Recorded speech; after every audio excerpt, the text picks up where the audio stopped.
Okay. So camp post of this area pulled in. He usually stops by each time I come up here. He usually stops by at least once and says hello and gives me lets me know if there's anything that I need to know about the camping area. This time he told me, Labor Day is this coming Monday, and he said the campground rules change after Labor Day, so I can, if I want to, I can sleep up here more often because during the summertime there's only like a 5-day limit for every 30 days. For every month you can only camp out up here 5 days per month. And now he said after Labor Day you can camp out here 14 days out of the month. So that's good to know. I might come up here more often. It's not too far from town. It only takes like half an hour, 40 minutes to drive to town, to drive down the mountain, down the gravel road, and into Jackson to go get food and stuff. And this specific area that I'm recording right now, I really like it. It's got a lot of privacy. I'm not sitting out in the open. There's a lot of shade also, so I'm not exposed to the sun.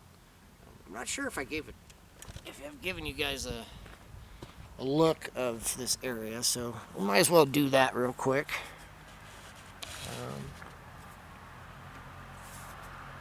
So I'll leave this there. So there's a road up there.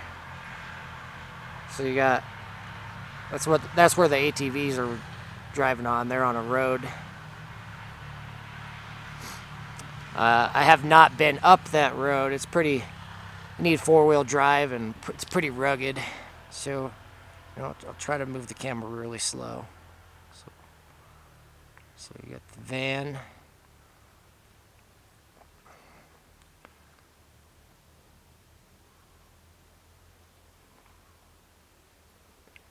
Like I said, it's really private. I can share, speaking from this camera and talk about pretty much anything without getting nearly as distracted as when I'm sitting in the open, and pretty much everybody that's driving by, they're just staring at me because they're curious. Whether or not they know me, I don't know, but just observing somebody that's speaking in front of a camera, that's something for people to look at. Alright, so put that back. Try to anyways. Okay, get my focus back.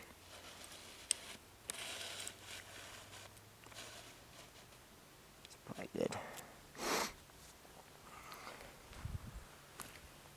But it was also good. I feel like it was good timing for that when that camp host showed up, because where we're at in the story, it's about to take off.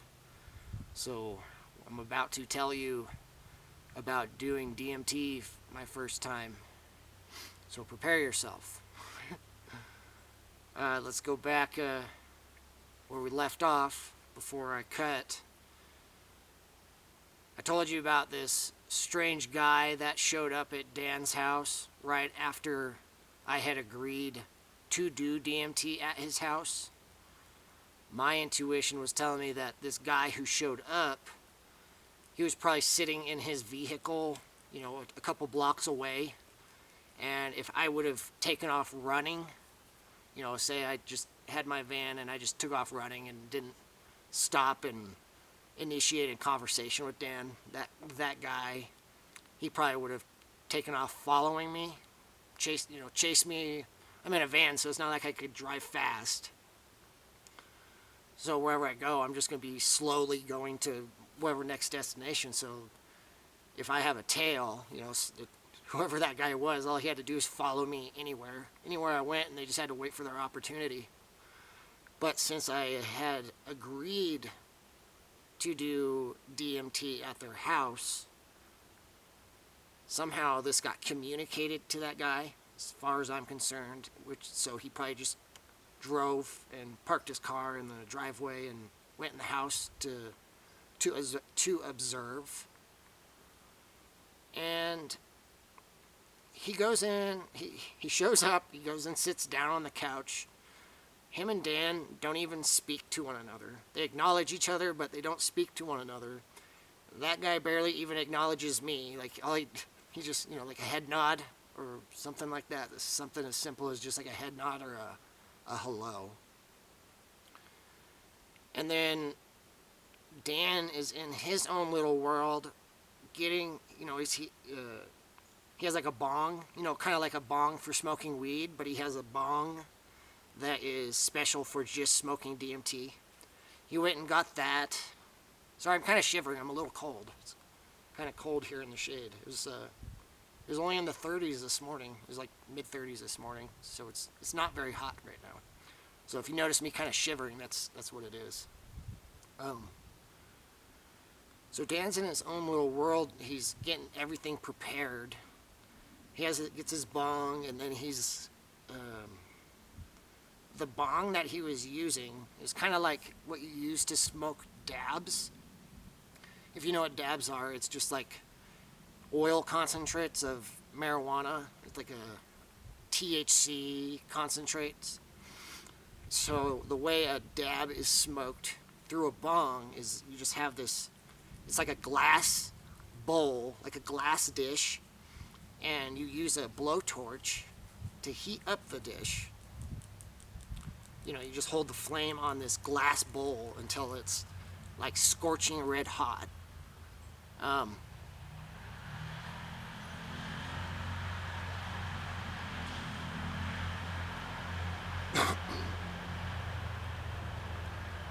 almost feel like I need to be sitting in the sun because I'm shivering. Or go pause it and go put on another sweatshirt. Give me a moment. I'm going to put on another sweatshirt. Alright, that's better. Yeah, just added another layer underneath. But, so you had this glass bong that, with the bowl, he used a blowtorch to heat it up until it's like scorching red hot. And then you, as far as the DMT, he would drop the powder into the bowl, and then it would quickly evaporate, and that's when you would inhale the smoke. That's what I would be smoking out of. But so he's getting all this stuff prepped, and I'm just sitting there watching. I have no idea what to expect as far as what is this DMT even going to do to me, or what is it even going to be like. From what I had gathered, Dan had only done it once before. Like, he'd only ever done it one time. So he told me a little bit about it to kind of get me prepared, but I told him I didn't want him telling me much. I just kind of wanted to do it, and I'd find out. That's my mentality. Given the circumstance of the whole situation around me, as far as I knew, like, I might die that day. I was like, if they might kill me today, like, this might be it. So as I'm sitting on his couch, watching this guy texting, and watching Dan getting all the DMT, everything all prepared, I'm sitting observing all this, but I'm in my head thinking that this might be it. They might kill me. I don't know I don't know what the DMT ride's gonna be like, but once I smoke it, they might cut my throat or subdue me or kidnap me or something. Anything bad could happen, right? That's what I was thinking about. But I'm like, out of everything that had happened to me to that point, Hawaii and all this stuff that I've already talked about. At that point, I was just, it would make sense if that day was the day they were going to kill me, because apparently they've already been trying, and they've been trying to get me to be quiet and all this stuff. So this might be it. So there's no point in fighting or running or anything. It's just time to face the music, I guess. So I just went with it, just allowed whatever this was to proceed forward without without arguing or making a fuss about it. I just went on my feet, so to speak, took it like a man. That saying, like, don't be a coward, so to speak. I wasn't going to be a coward. I was going to face whatever this was with my head high and standing on my feet, so to speak, just knowing that I did everything I could up until that point to try and find the truth. I did everything I could, and I was just, up until that point, it's just nothing but challenges and obstacles, and now here I am, about to do one of the strongest psychedelics in the world. As Dan was starting to use the blowtorch to heat up the glass bowl, like, he's getting it prepped, as in, I'm going to be smoking this stuff within a few minutes. At some point, he asked me where I wanted to smoke it. Like on his couch, outside. And I told him I'd rather do it outside. And there's two squirrels right behind the camera, and Malaki's watching him. Malaki's right here, the squirrels are right there. And it's just a matter of time before Malaki chases them.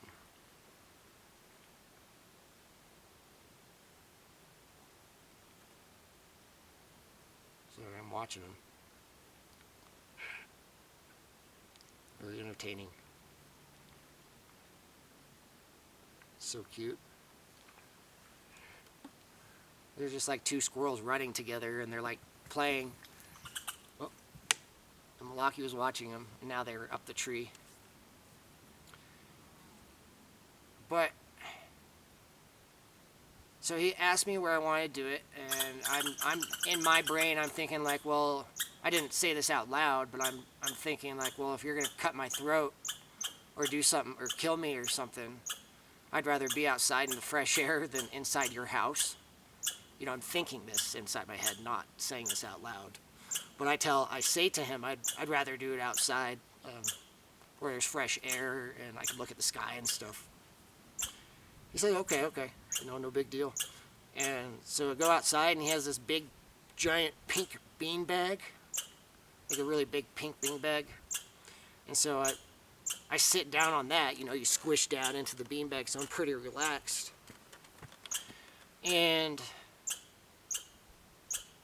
I hadn't even been sitting there for 2 minutes, and then all of a sudden Dan comes from, I'm sitting down like his backyard. He's in Las Vegas, Henderson, Nevada, Las Vegas, so it's just nothing but a concrete jungle. So his backyard's not really a backyard. It's just, it would, like, if you just imagine like what a small backyard would look like, instead of grass, it was just gravel. And then they had a few plants, like a few trees, and then their entire yard, their fence was like a brick, not a brick, but like a concrete cinder block wall. It was about 6 feet high, and you couldn't see beyond it, but you could see above it. It's only about 6-7 feet high. So his backyard is surrounded by a brick wall with gravel rocks, then with like a little concrete patio with some chairs and a beanbag, and then just a bunch of junk and stuff scattered all over the place. So I sit down on the beanbag. The patio door is behind me, and I'm looking down the length of his back patio, backyard area, right? So Dan comes from around behind me, and he's like, "Are you ready?" I say, "I guess, yeah." I'm sitting in the beanbag, and he's holding the bong, and he's got like a little spoon or something that has DMT in it. At the time, he may have told me how much he was giving me, but he may not have. He might not have told me until after my ride. But from what I learned, he was, hold on.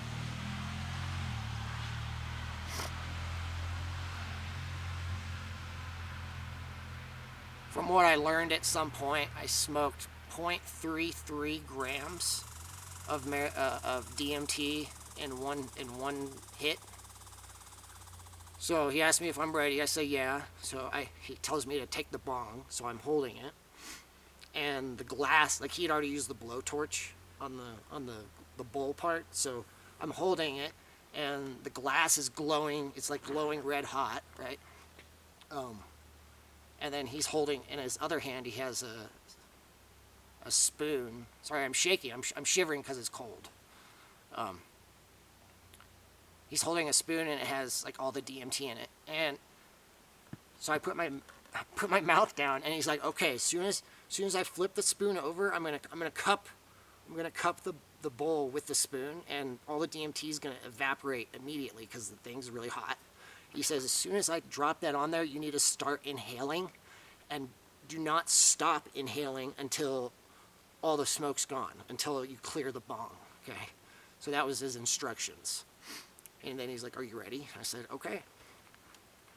And as soon as he did that, he drops it in, and I just inhale, as long as I could do it. And he can see through the glass, and he's letting me know once the smoke's cleared. And as soon as the smoke's cleared, he's like, okay, you got it now. Hold your breath, like as long as you can. And so I'm holding in the DMT smoke, and literally it's instant. The effects of it are instantaneous. There's no delay. By the time I exhaled the smoke, and I'm watching the smoke coming out of my mouth, literally reality around me. So what you could even pretend this from your own shoes. Just imagine wherever you're sitting. Imagine your entire reality, the world that you're sitting in. Imagine all of that melting before your eyes, like instantaneously, and then being replaced with another reality, another dimension, another place, somewhere that is completely different than where you were just at.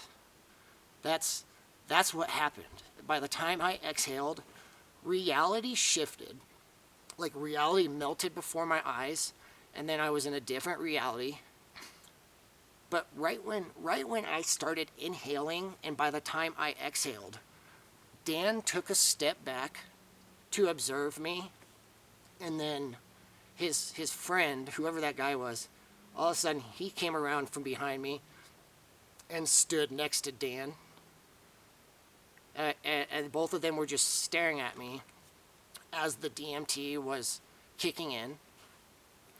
I remember right when I started inhaling it and exhaling it, and when they were like in front of me, that's when right before like I drifted into this other place, I realized that they had locked Malaki in the house. Like they separated my dog from me, so Malaki was in the house, and I thought he was going to be outside with me while all this was going down, so he could be near me and protect me if they tried anything. But he was in the house, and I just had this last moment of panic because we were separated, and the DMT was kicking in, and I realized, like, holy shit, this is not what I was expecting. When the DMT kicked in, I almost started like freaking out. I didn't freak out, but I was like on the cusp of freaking out, because this is happening everything was happening very fast. Like everything just melted and I'm somewhere else. And then once you start that experience, you're no longer going to be using your eyes. So if as soon as you hit it and you start witnessing reality melt before you, and you try closing your eyes because you don't want to see it, you still see it. You can't. You're no longer viewing wherever you're at. You're no longer using your eyes. So if your eyes are open or closed, it's not going to make a difference. And that was one of the biggest shocks for me, because I was no longer in my body. Like that hit literally took me out of my body, and I could not close my eyes. It was wherever I was at, I had to look at it. I could not turn away. I was there.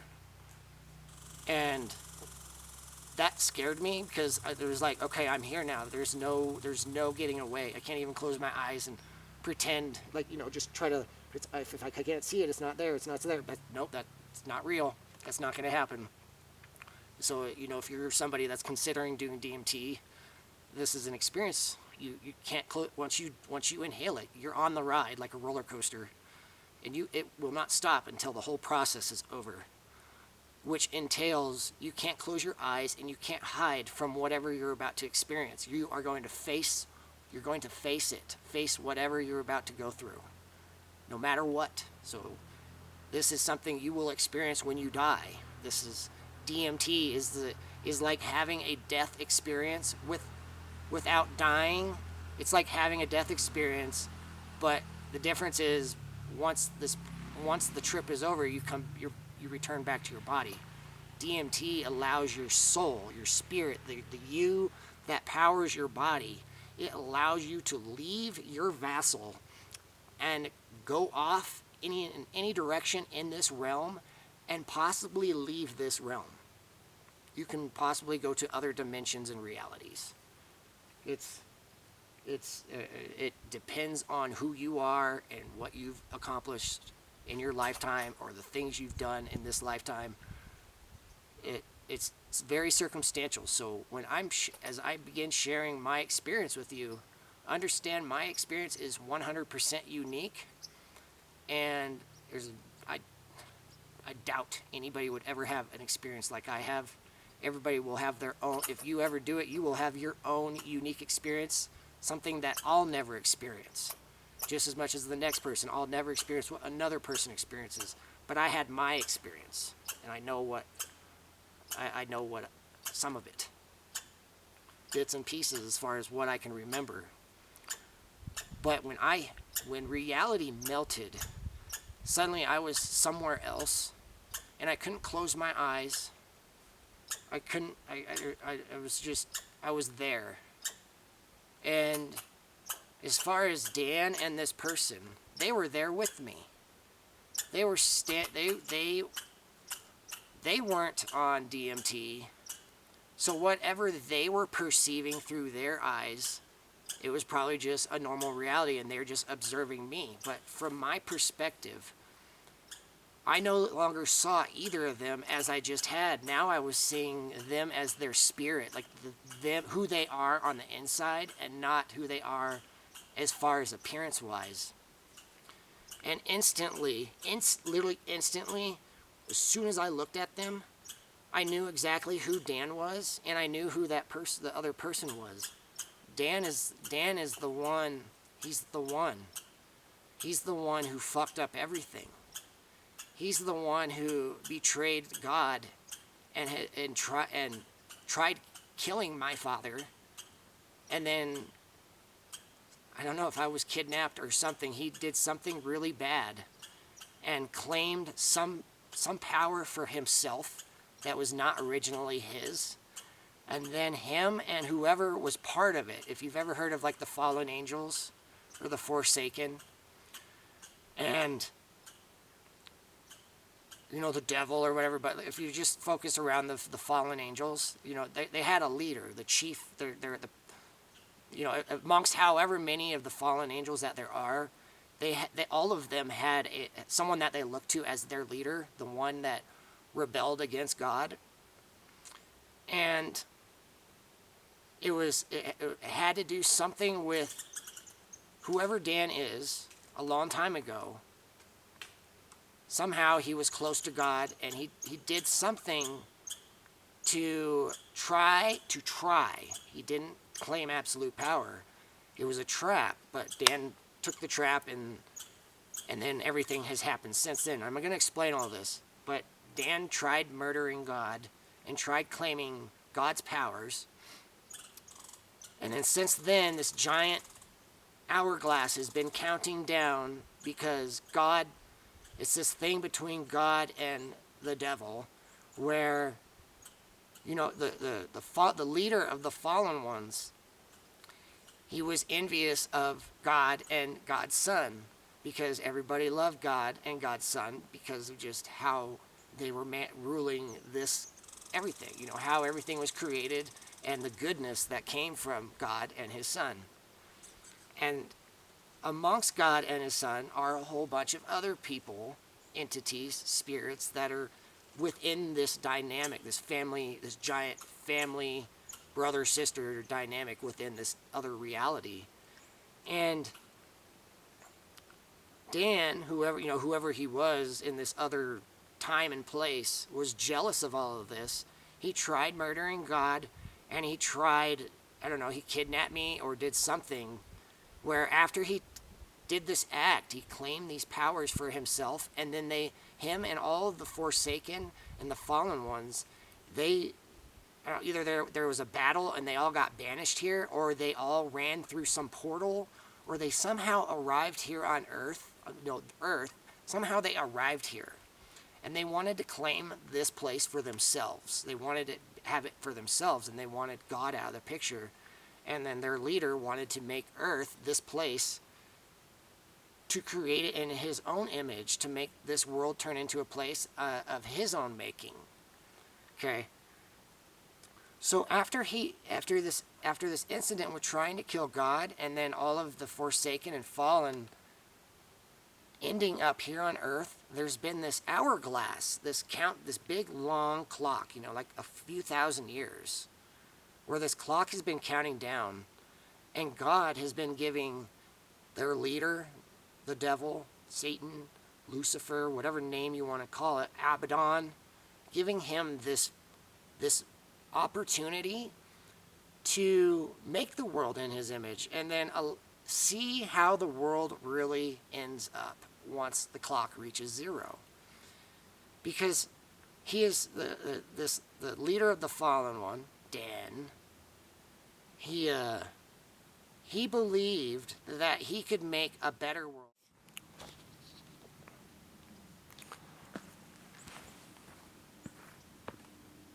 Like, it's this thing between God and the devil, where the devil, or the leader of the Fallen, or the Forsaken, their head guy, thought that he could make a better world than what God made.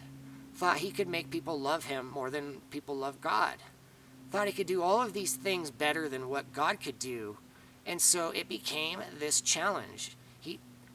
Dan, whoever he was in the past, did all of these things, attempted to steal God's powers, and all this really bad, fucked up shit.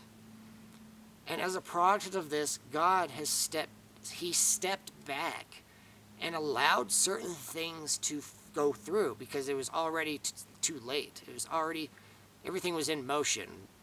Dan did what he did, and now there's been this period of time where things have had to transpire the way that they've had to prove to Dan that he's a fucking retard. To allow him to do all of these things and try and manage and run the world in his choosing, and however he wants to do it, and see if he can make a world better than what God had made, better than what Christ had made a long time ago. And so here we are now in 2024. Look how shitty the fucking world is. And I've mentioned in my previous episodes where this clock is counting down and the bad guys only have a certain amount of time. It's a product of something that happened a long time ago, and they're almost out of time. Okay?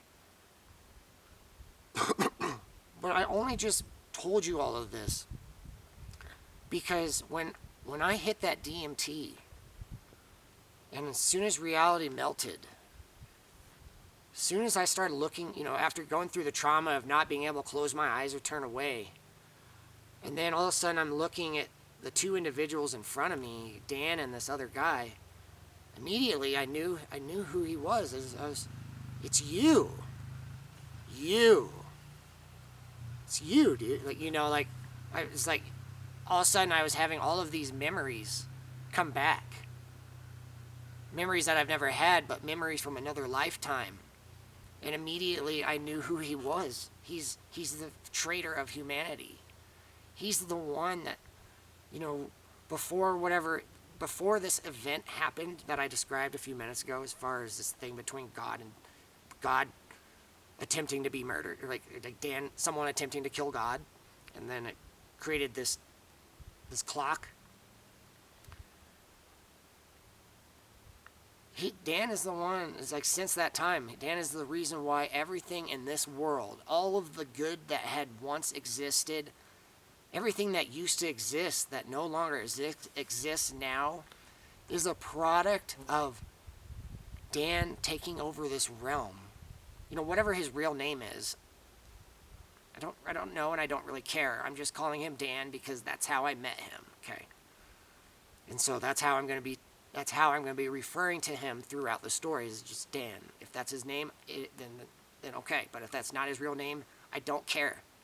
Law enforcement and military, at this point, you know who it is. You know who his real identity, and you know all the details about that. So it's not important for me to know what his real name is. But as far as I'm concerned, he's the leader of the fallen angels, of the Forsaken. He's the reason why all of the fallen angels have been banished from heaven. You know, if you account for all of the fallen angels that were kicked out of heaven, Dan is the reason why they're no longer allowed back in heaven. It was his fault. Okay, so if you're one of the fallen ones and you know who Dan is, you know who I'm talking about, it's him. He's responsible, and it's him that is the very reason why you are never going to be allowed to leave this, never allowed to escape what's coming. All of the fallen who have been part of this whole agenda to claim this world for yourselves, to enslave all the good people and do all these bad things, and you guys have sold out. If you're amongst them, you can blame Dan when all of you guys end up in Sheol, in hell, in the pit, where whatever you want to call it, where you end up there and you're never ever allowed to leave ever again. Like whatever, you guys had your opportunity to steal this world, and you failed at the chess game. Jerry Durgan blundered the chess game. You know, my dad, he went by trying to, whatever his role was in that whole operation, you know, with Malaki being kidnapped and drugged, you know, just this past June 14th, whatever that was, Jerry Durgan blundered, and now you guys are all fucked. All of you who have sold out, doesn't matter who you are or what profession you have, if you're a fucking professional athlete or a celebrity or a musician and you've sold out to the fucking dark side, there's nothing you can do to get yourself back. You're condemned. I'm sorry. Too bad. Sucks for you. Cry about it more. Should have thought about it before you fucking sold out. Because you gotta think about all the other people who did not sell out, who have been going through all of these hardships for a very long time, fighting against this darkness and all these lies and corruption and stuff. We've been fighting for our lives and paying for it, while everybody who sold out have been living lives of luxury, sex, drugs, money, vacations, travel, whatever they want, as long as they do what they're told, as far as this NWO, New World Order agenda bullshit. You know, just call it, you know, label it as anything, this thing to try to steal this world from all the good people. If you're part of that, sucks for you. You guys are all fucked. By the end of the road, you guys are condemned. But going back to my DMT ride, all of, you know, everything I'm talking about, everything I've just talked about, it may have seemed like I've deviated and sidetracked, but not necessarily, because when I hit that DMT and all that shifted, and as soon as I saw Dan and that other guy, it was like memories from another lifetime was just shot into my brain, and I immediately knew exactly who he was. He's the traitor. It's him. Oh my God, he's right in front of me. Oh shit, you know, like you know, not only realizing who he is, but now I'm realizing, oh wow, we're together now, and I can't do anything about it. And then the other guy, I told you there was two of, you know, Dan and the other guy. He no longer,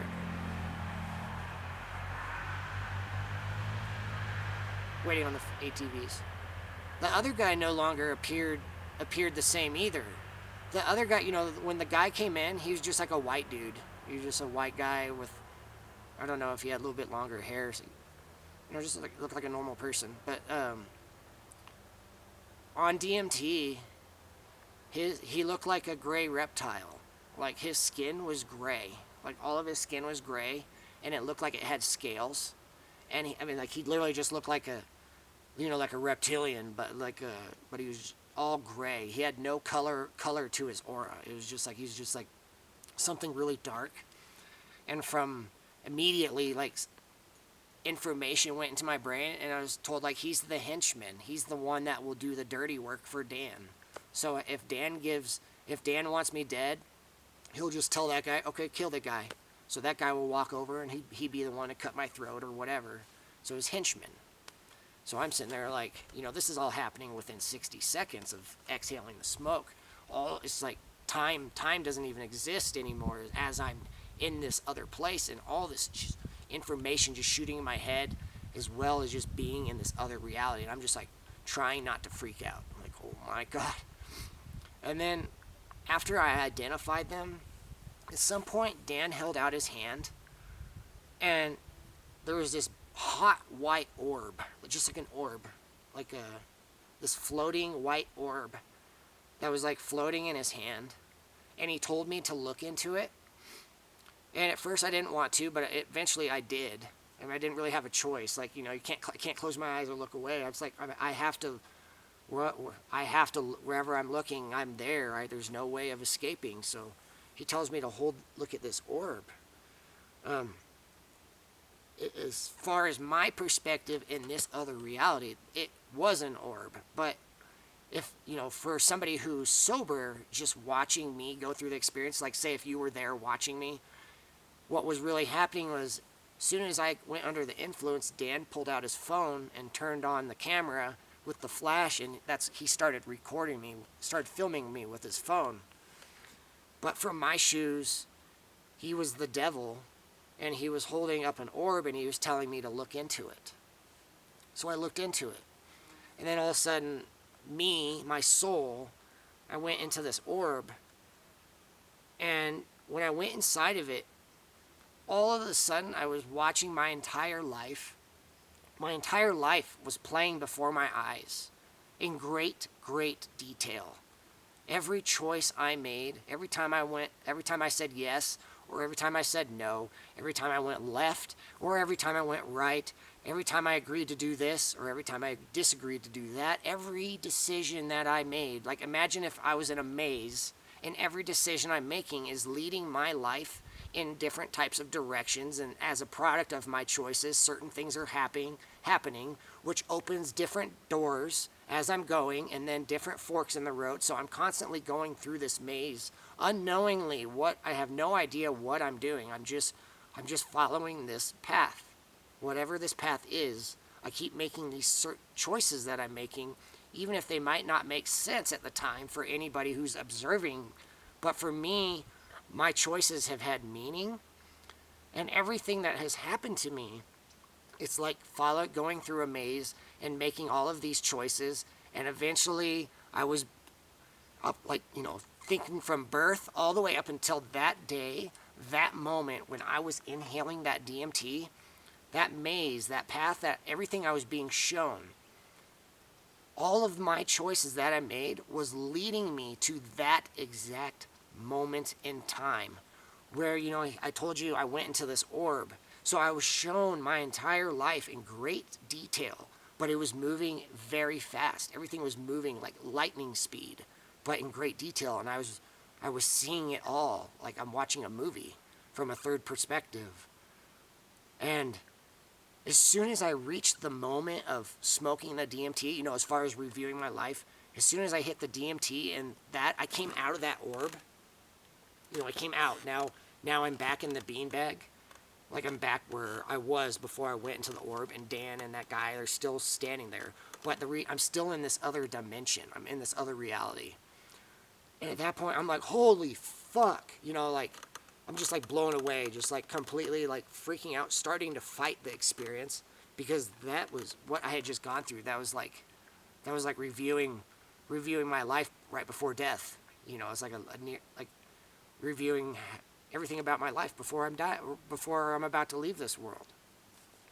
And so I'm out and I'm like freaking out. At some point I just start like freaking out because like I don't know what's happening anymore. I can't control this DMT experience. I can't control any of it. I'm just there. I'm just somewhere. I'm wherever this is. I'm there, but I'm conscious of myself. I'm aware of myself.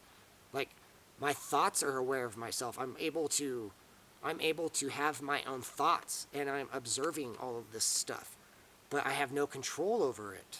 Okay. And as this is happening, Dan can see that I'm picking up on all this, and I'm about to have my trip's about to just go way south if something doesn't happen to help, whatever that even means. Something, if I can't get some type of control or clarity about what's happening right now. I was just like, my mind was just going a gajillion miles an hour, and I remember Dan saying that I need to surrender. He's like, you have to surrender, just relax and surrender. Because he was, I imagine he's really interested to see what's going to happen next. So he's just trying to keep me in a good place. So whatever's going to happen, he can just sit there and record it, as opposed to just having me start freaking out and stuff. But I do remember him telling me I have to surrender and relax, or I'm going to have a bad trip. So I just did that. I literally surrendered. I just sat back and just allowed whatever this was to go forward. And at that very moment, when I surrendered, I kid you not, like I'm describing what happened. Okay, so whether or not you believe me, I don't care. I'm telling you what happened to me as far as what I saw and experienced. So in this other dimension, I'm laying on this beanbag thing, but from the sky, a rainbow came down from the sky, and it landed right through it went into my chest.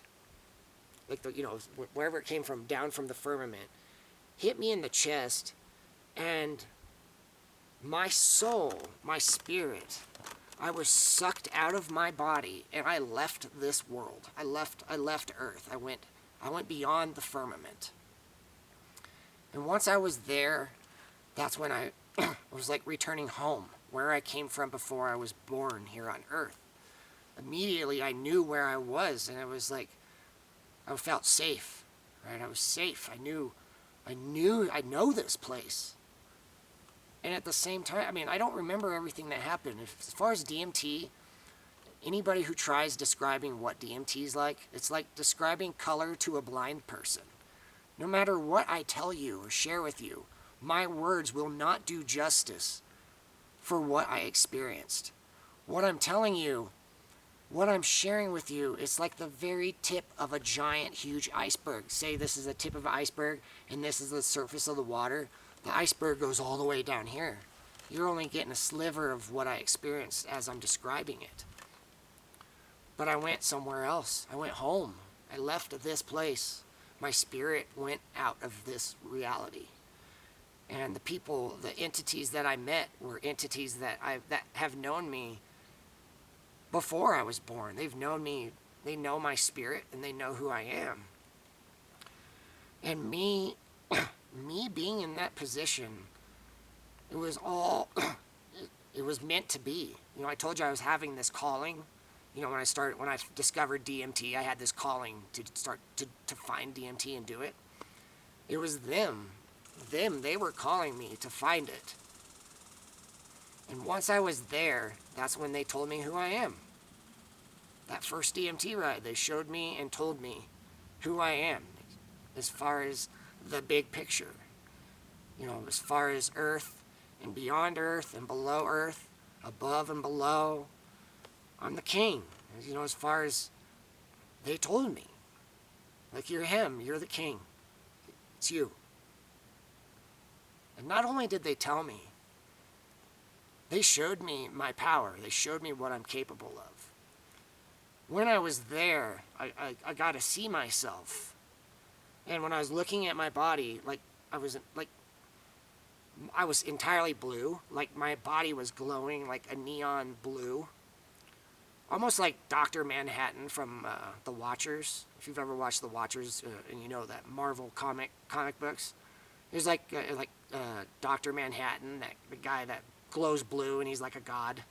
I've only watched the movie once and I don't really know the comics, but I know the character. I know who Dr. Manhattan is. And that's only just a comparison. Wherever I was, like I was glowing blue. And when I like put out my arms, it was like I had like electricity and like lightning bolts, like just fizzling out of my fingers. Like, if I just had like electricity pulsating out of my hands, like I just had electricity just pulsating, I could control electricity, and I could shoot out lightning bolts. And then, I could see this as I'm on DMT. I'm like, holy shit. Wherever I'm at in this other reality, just like, I'm like, what the fuck? It's like blowing me away. And then not only is that, lightning bolts and stuff, that whatever entities were showing me all this stuff, they showed me how powerful I am. And they allowed me to feel that power. And I felt the amount of power that I felt flowing through my body, just flowing through my body, like it's just pulsating, like just this pulse of energy flowing through me. It was a feeling that I could single-handedly destroy Earth in one motion. I could destroy this entire Earth by myself if it comes down to it. If I get angry enough, I could destroy this Earth by myself. And that's what these entities were showing me. They're telling me who I am, what I'm capable of, and then they're telling me my purpose of existence, telling me why I am alive on Earth, what my job is, what I have to accomplish before I die. I gotta stop the clock.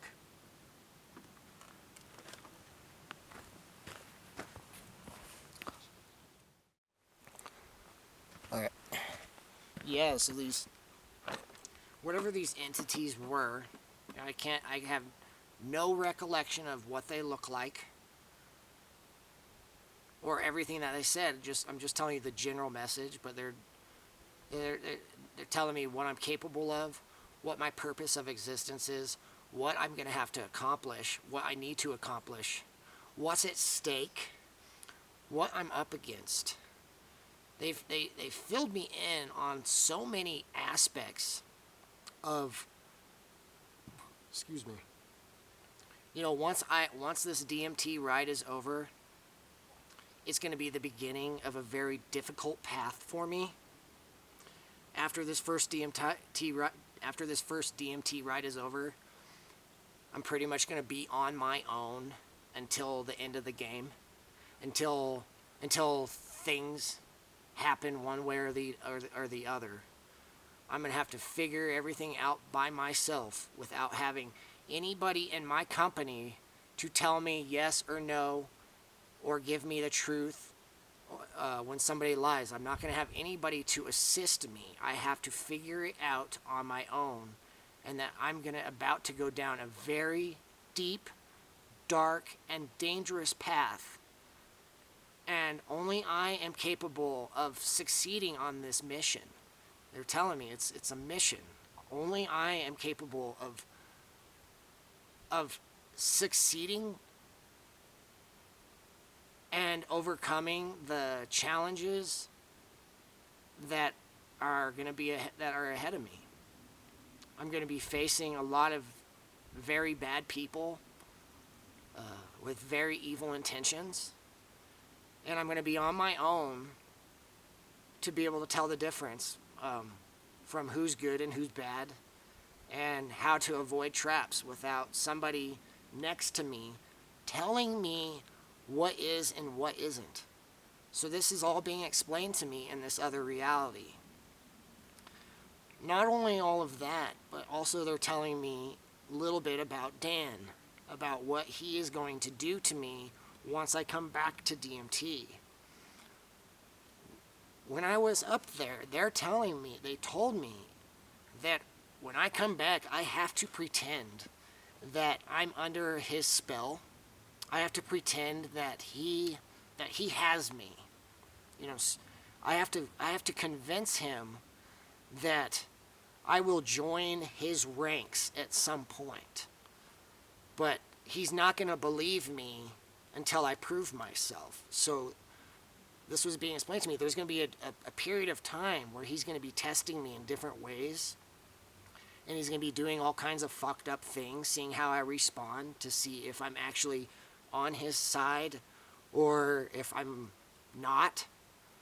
And it's going to be up to me to play this game as convincingly as possible so that Dan will never suspect that I know the truth about him, that I know who he is and what he did a long time ago to my real father, and that I know what his intentions are for me.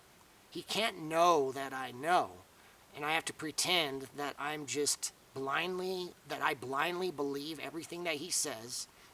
So when he lies to me, I have to pretend that I believe his lies, and then I have to go along with his lies to see wherever he's trying to lead me, to see where he's trying to take me. Because as he's taking me to these different places, I'm going to learn all kinds of stuff. I'm going to see how he's operating. I'm going to, if I can convince him that he psychologically has me, where he thinks that I perceive him as a friend and a good person or whatever, and that I'll follow him wherever he goes, that's when he's going to take me to all kinds of places and show me. He might not show me directly until I pledge myself to him, until I sell my soul and kiss his feet or allow him to punch me or whatever. Up until that point, he's not going to fully trust me, but he'll show me as much as he's willing to until he decides that I have to allow him to punch me first. And then I'm his. So I have to play this very dangerous game and learn as much as I can without allowing him to punch me, without ever pledging myself to him and binding myself as if he's above me. Never ever do that, but you have to make him believe that you're getting there. Okay. So all of this was shown to me while I'm on DMT in this other world. Like, before DMT, before I'd even arrived in Vegas, that wasn't even a thing in my brain. Whatever I experienced, it was real. It was as real as anything you perceive as real. Wherever you're at in the world and you're looking around your room or your living room or you're watching your TV, you have a dog or family members, you perceive them as real. Where I went was real. And everything I learned was shared with me by some entities that I don't even remember what they look like or what they sounded like. But they gave me all of this information and prepared me for what I'm about to deal with once I come back. Because once I come back, it's game on. It's the beginning. And they also showed me how powerful I am. They showed me like I just me alone by myself. I can say worst case scenario. I've already hinted at it before in a previous episode. The bad guys, they had been trying to kill me, right? And they were trying to get me to commit suicide and trying to make it appear like I didn't have any friends or anything. All this time that I've been on this path, it has appeared like I'm on my own, right? So they've been trying to just defeat my mind and spirit so that I would eventually commit suicide. If I committed suicide, if you just think about my psychological state that I would be in, that would push me to suicide, I would probably be very angry at that time. So if I killed myself in a state of anger, and if I perceived everybody as corrupt, broken, sold out, just the general population, if I perceive everybody as bad, then what's going to stop me from, as soon as I kill myself, that I don't use my God-given powers to just destroy the earth by myself, just because, my perception is that everything's just tainted and corrupt and there's nothing worth saving anymore. Nobody helped me at all, so I killed myself just to get out of this shithole. So let's just nuke this place and then rebuild it, far as who I am, I'm God's son. You know, whether you believe it or not, it's up to you. If you can't figure it out, it's your choice. If you're in denial, that's your choice. But why would I have this story if it wasn't really true? I had no knowledge, me saying I'm God's son and that I'm the king. Understand, before my DMT ride, I would never even contemplated saying such a thing. That had never even crossed my mind. But as soon as I hit the DMT, a fucking rainbow comes out of the sky, teleports me out of this realm. Suddenly I'm somewhere that I identify as home. I mean, as soon as I'm there, it's home. I've been here before. I know this place. Like, memories just flooding back. And then having these entities appear, and they're the ones who told me. They're the ones who enlightened me about who I am and about telling me why my life has been so difficult this entire time and why I've had all of these feelings for such a long time, because it's the truth. But I've never been allowed to have this truth, and I've never been allowed to have any of these memories, because when I came into this world, however, when I was conceived through my mother and came into this world, as far as I know, when I was born, my memories were wiped clean. So just like everybody else, it's part of how this earth works. When a person is born, wherever they came from, in order to live an honest life without knowing all the answers on the outside, so you can live your life to learn things that you need to learn and have lessons that you need to learn, you have to have your memory wiped clean, so you don't have anything affecting how you're going to live your entire life. You have to figure it out on your own as you get older, and it's all part of the spiritual maturity where people keep coming. People live their life, they die, and if they lived a good life, they're given an option of coming back to Earth or moving on. But if they come back to Earth, they can do it again with a whole different set of circumstances, so they can have different opportunities that they never had in the last life, but they've always wanted to try something else, so they came back to Earth so they can have certain opportunities, so they can learn different types of lessons and stuff. It's a whole nother trial of tests and trials. Sorry if I'm repeating myself. But the whole point is for the individual just to mature as a spirit. And the more a person matures, it doesn't really matter how many lifetimes they've done, the more you mature, you can unlock higher layers and dimensions that are out there. Depending on a soul, what you've accomplished and how you've proven yourself through different sets of trials and challenges and all these things, whether it's in one lifetime or a different lifetime, when you unlock certain layers, you get the spirit gets access to more dimensions. And each individual is different. Some don't really care about this, and they're fine just hanging out around here, and they don't ever try to really apply themselves any more than that they are. And so I've learned all this stuff through DMT just on my first experience, and for me, it's the most real thing ever, being there, knowing exactly what all of this is, and being told that once you come back here to this earth, you're gonna have to figure it out, because you're not gonna have any friendlies around you that you can directly talk to about any of this.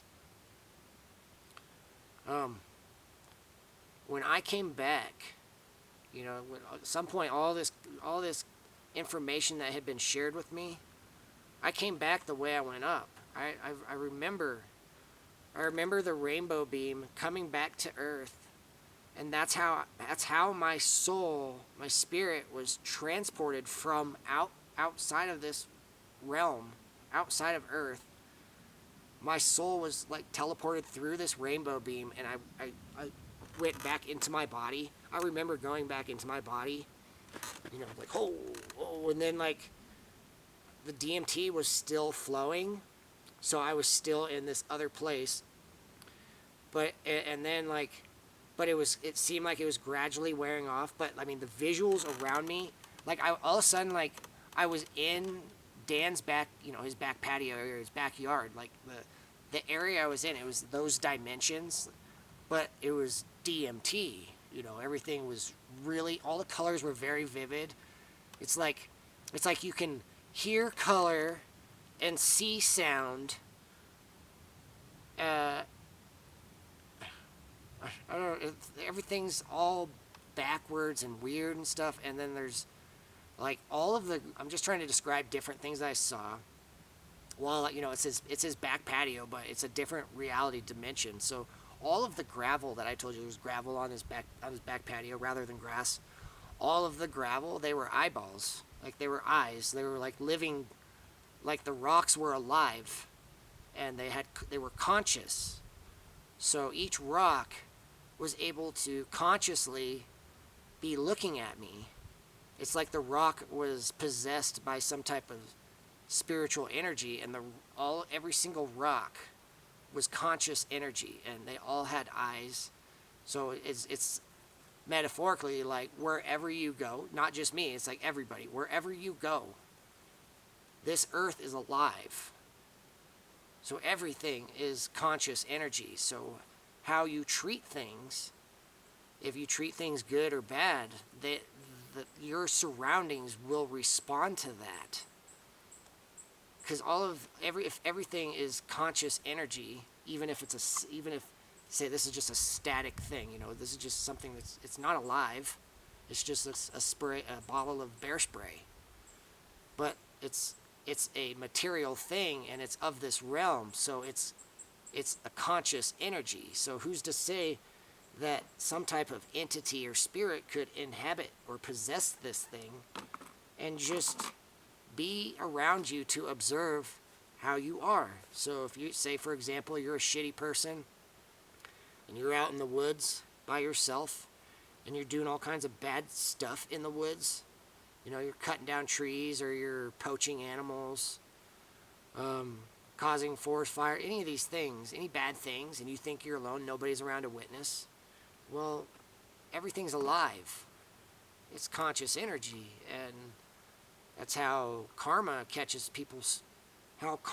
catch up with people so easily, is because there's eyes around us that we cannot see in a sober state of mind. But that doesn't mean there isn't eyes. It doesn't mean that there's things all around here. Even I'm just pointing all around here that is conscious energy listening to every word I'm saying, and so the environment reacts around me.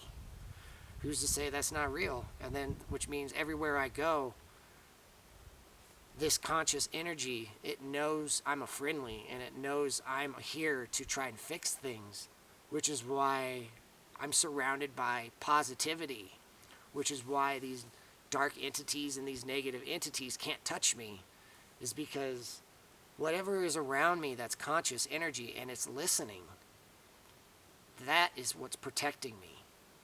Part of it, I'm making friends in all these different places. I have a bug on my lens. Get out of here.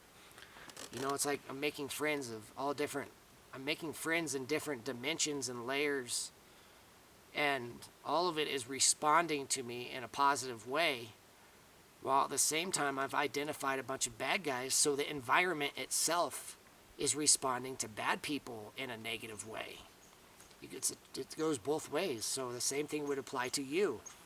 Depending if you respect the environment and you respect animals and you respect our water and our birds and our insects and people, and you do everything you can to live your life in the best way that you know how, and you surround yourself around good people who also elevate you, then overall you're going to be surround yourself with positive energy, and the environment will react to that, and you will see more positive things around you.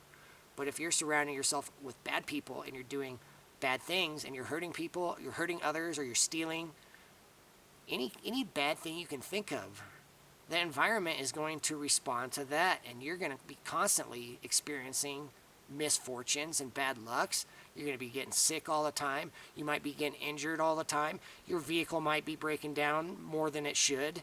You might just have all these bad things happening to you all the time because your energy is off. You're out of alignment. You've chosen this dark side, and the environment is trying to reject you. The environment is alive, and the environment is at some point going to reject everything that it does not want. If you're not on a certain spiritual frequency, the entities that are out here, things that do have a say so and that do have power, they're gonna do everything they can to reject anything that is perceived as bad, something as destructive or a disease to this earth. Because believe it or not, humans are not at the top of the food chain. Your ego does not make you the top of the food chain. How you feel about certain things and your opinions on certain things, however you feel about how things should be, your feelings are not absolute. You're not at the top of the food chain. There are things above us that make the decisions, as far as mankind. Things above mankind that are watching everything happening. They have more say-so than humans. Because humans are not necessarily special amongst if you think about all the species of animals in this world, all the species of birds, all the species of fish, anything under the ocean, all the different species of aquatic wildlife, from the oceans to our lakes and rivers. How many species of different types of insects are there? And how many species of human are there? So there's you got humans.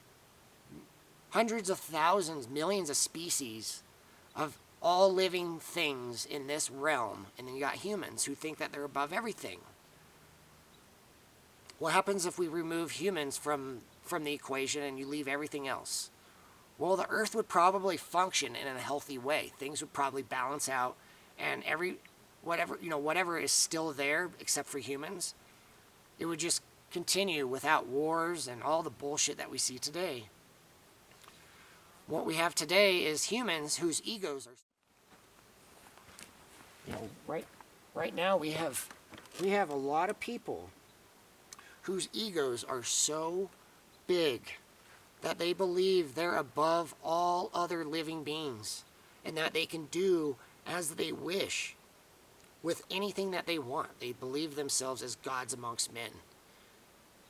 I'm just talking about people that have these massive egos who believe they can do whatever they want without consequence, which is why our wildlife, just in general, around the world, our wildlife has been annihilated.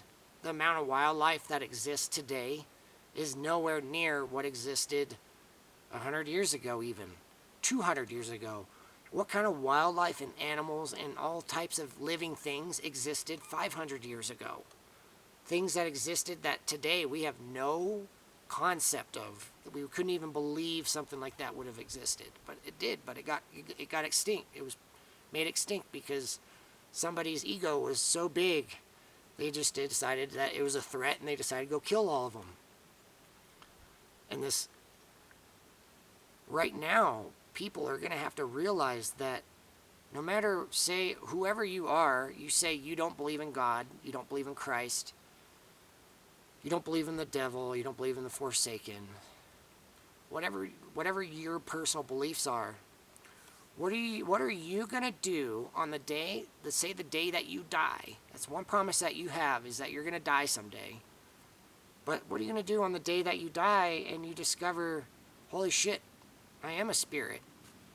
You die and then all of a sudden reality melts around you and you're in a different realm or dimension and all of a sudden you're meeting entities and things. What are you going to do once you're there and you realize that what you say is not going to change anything at all? These entities that are around you, they are far more powerful than you, and they actually know where they're at and they know what they can do, and they can send you to hell if they want to, or they can send you to other places or whatever. What are you going to do once you realize God is real and that there actually are laws and consequences for how we live our lives? When I say consequences, don't automatically assume bad. Consequences can be good consequences. If you do good things in your life, the consequences are good. You give good good things happen to you. But at the same time, you do bad things, you have bad consequences. So sometimes when I just say consequences, it can mean good or bad. But somebody whose ego is so big that they believe they're above everything, above everything, and so there's no consequences.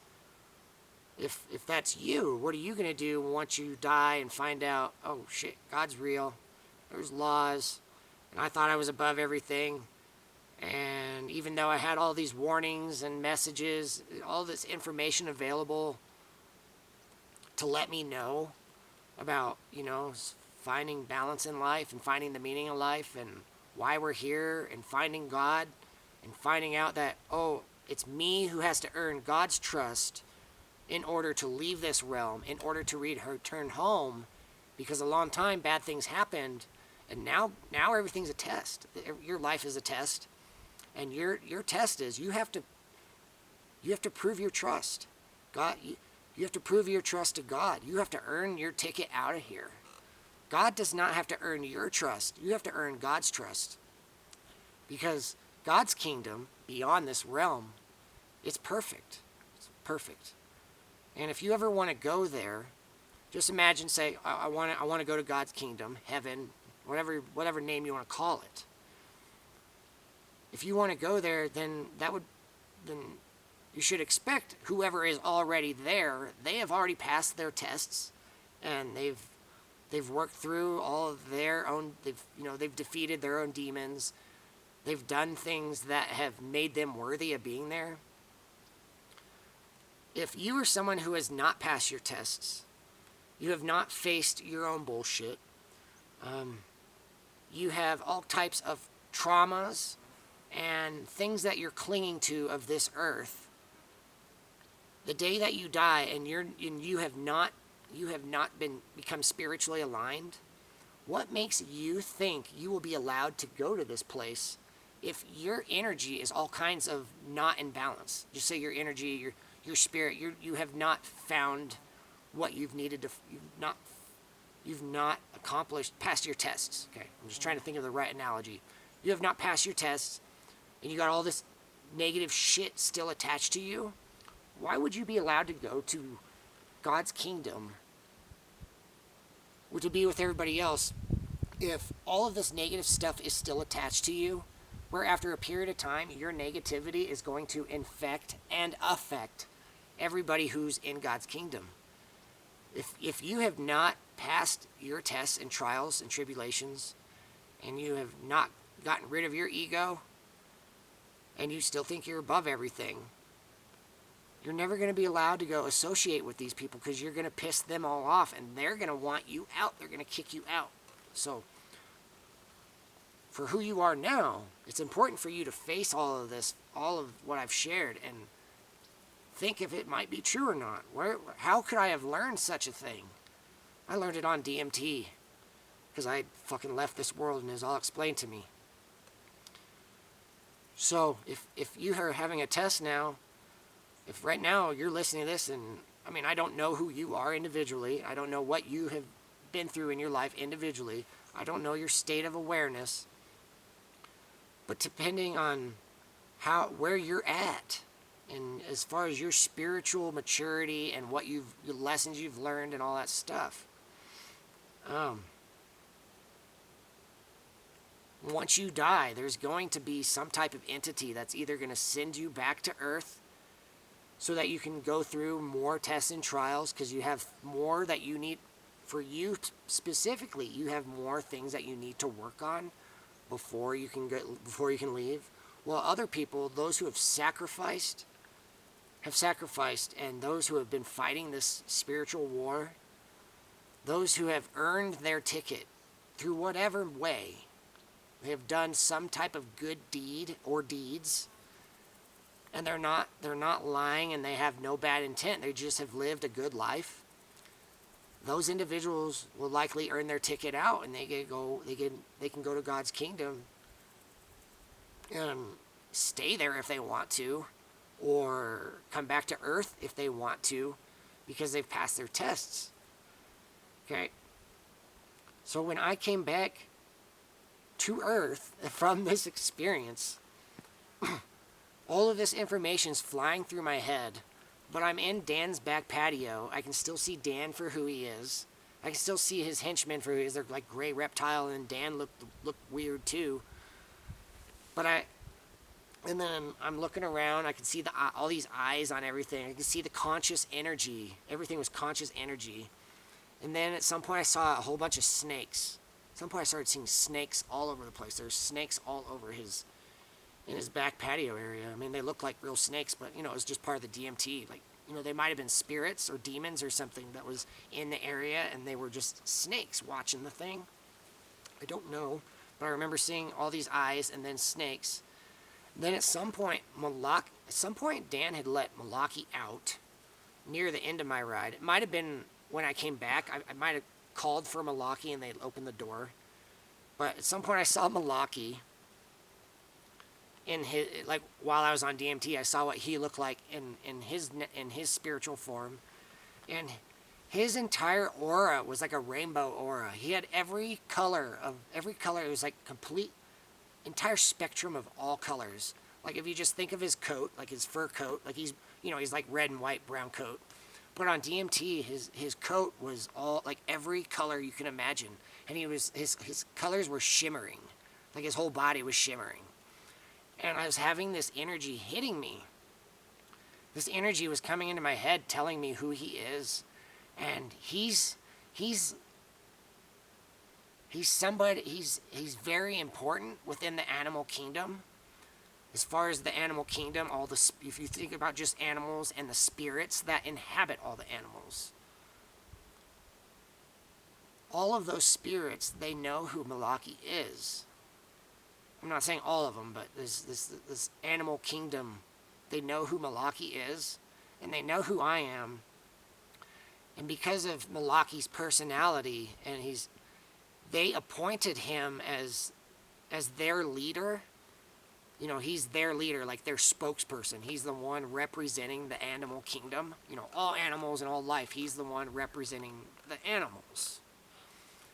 And they elected him, and he volunteered to come into this world as a red husky to be my companion as I began walking this very long journey, this very difficult journey that I've been on for since Las Vegas. Malaki came into my life about 12 months. No, he was born November 2016. I got him January 2017, and then Las Vegas happened March of 2018. So Malaki was about a little less than a year and a half old. So Malaki came into my life when he did, so that he could grow up and be like a full-size dog and somewhat able to protect me once we reached this time. Once we reached March 2018, Malaki would be big enough to stand by my side and at least protect me to some capacity, or at least make people think twice before fucking with me, like doing any type of physical harm. So when I came back from my DMT trip and I'm in Dan's patio and I see Malaki, all of this came into my head, telling me who he is. And when I'm being told all this and I'm seeing Malaki as like this rainbow spirit, behind him I start seeing these other spirits appearing along the walls, in the back of the patio. And there were like these neon blue wolves. There's like a whole pack of neon blue wolves. And it was like a cougar. I believe there was a cougar, like a mountain lion.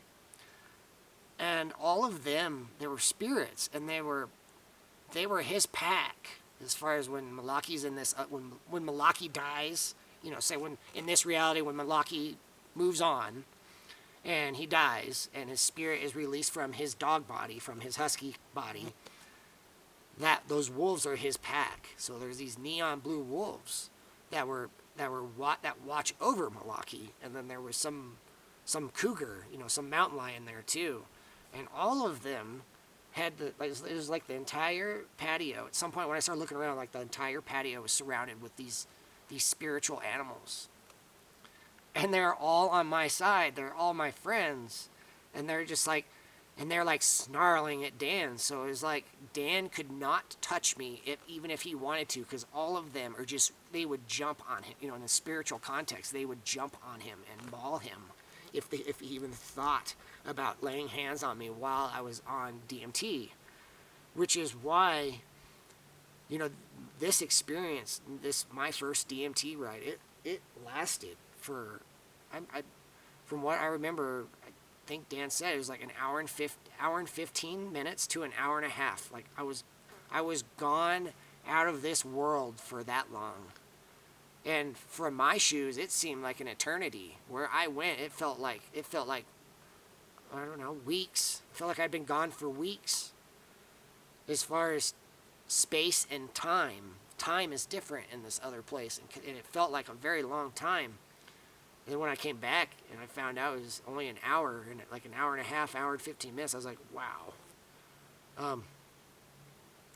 And then at some point, all of the visuals, everything I was seeing started wearing off. You know, everything that all these spirits and entities that I was seeing in Dan's back patio, including Malaki, including Dan, everything that I was seeing as far as these vivid colors and a shifted reality, like a different dimension, it all just started like fading away. And then there's a period where it's like this reality and that reality are kind of overlapped. And so you can see both at the same time. You know, it's like you can see them both at the same time. You can see these, it's like they're stacked on top of each other. And then at some point, all of that just fades away, and then I'm just back in this reality. Let's see, 5 minutes left. I don't know if I want to keep talking or just stop now and we'll keep going. We can go a little bit longer. So at some point when it all started wearing off, I was really traumatized with what I just experienced.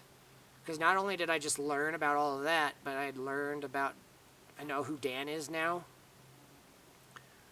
And I knew that I had to pretend. I have to pretend and go along. I have to go along with whatever he says for a period of time.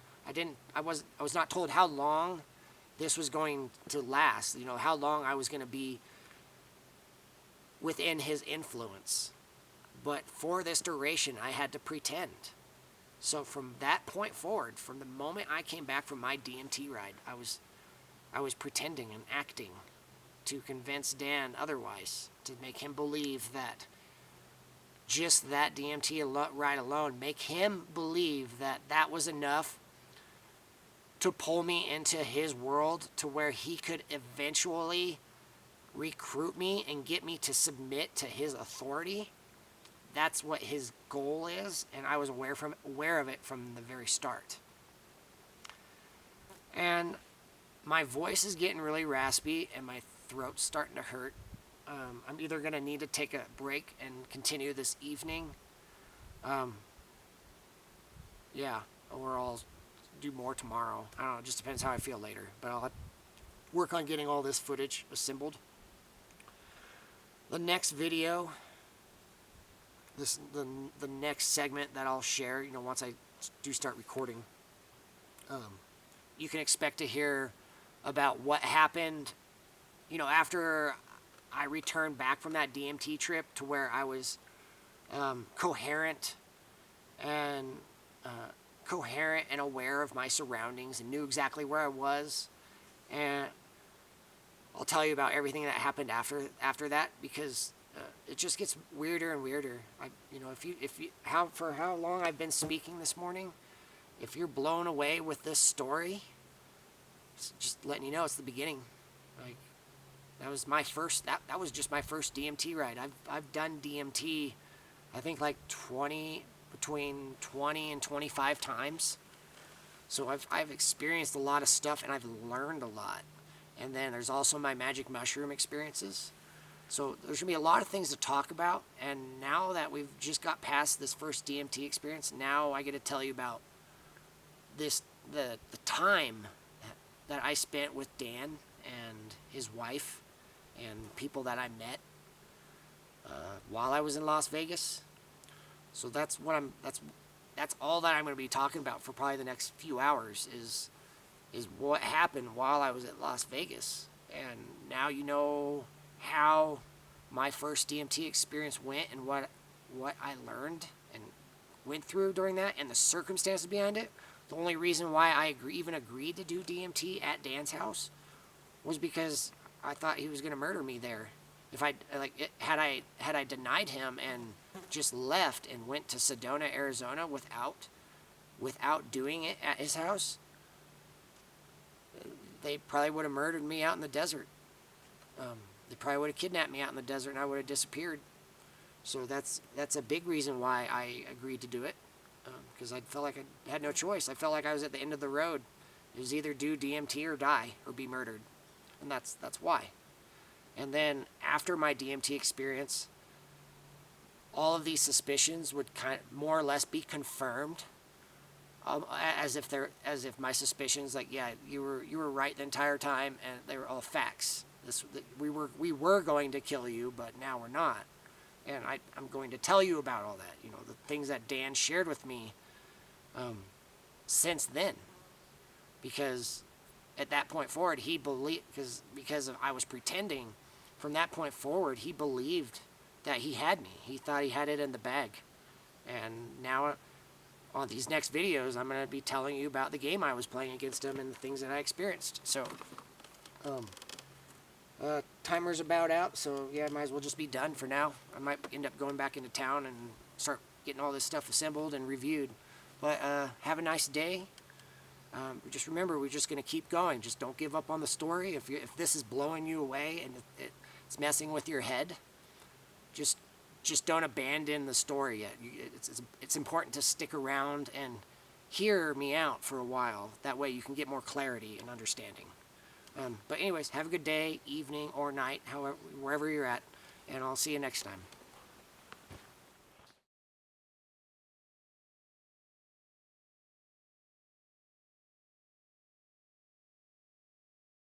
Oh my goodness, he's just a little puppy in the grass, huh?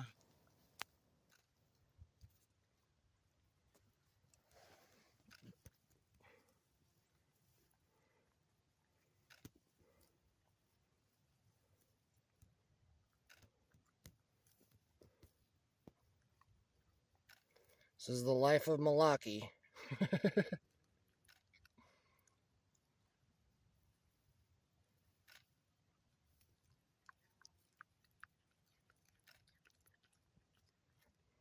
Just wait, in about 5 minutes, he's going to barf up all the grass he's eating.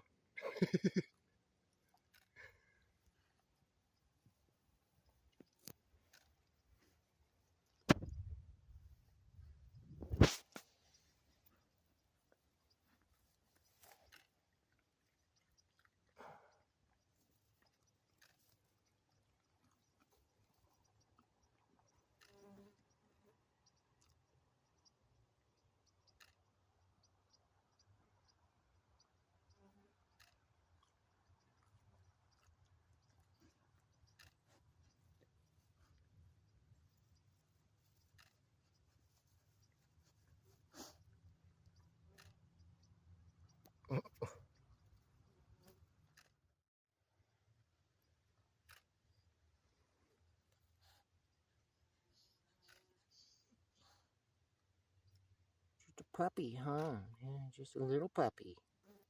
Yeah, just a little guy. Good boy. He could never hold still when I talk to him like that.